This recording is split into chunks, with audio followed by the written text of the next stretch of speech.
ka-RSP, eto na po ang araw-araw na trending, inaabang ang gabay, patubay palala at prediksyon ni Maas Trans kung ang araw na Lunes, December 29.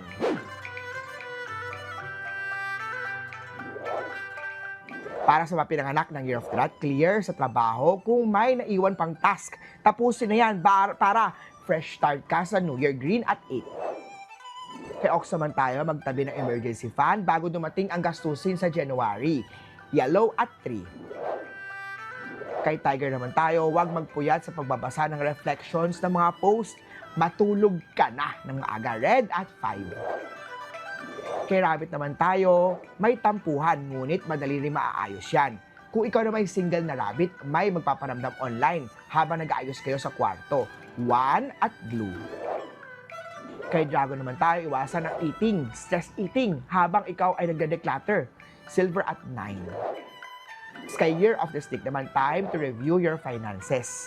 Baka may late reimbursement ka. Purple at 2. Kay Horse naman, kumain ng prutas at vegetable para ma-detox ang katawan. Kaysa sa pagkain natin mga ham o mga fatty, mga prito ngayong Pasko. 6 at white. Kay Year of the Goat naman, magandang araw para maglista ng financial goals sa paparating na 2026. Better yet, make financial resolutions sa New Year. Yellow at 4. Kay Monkey naman tayo, magandang timing for planning at pag-organize para mag-regain mo ulit ang focus mo. Green at 3.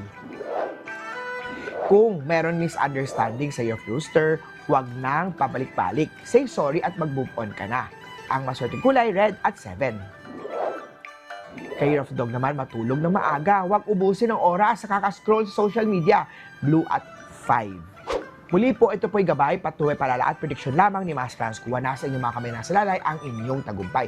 Always tayo maging positive at lagi nating i-claim ang mga swerte, mga ka-RSP.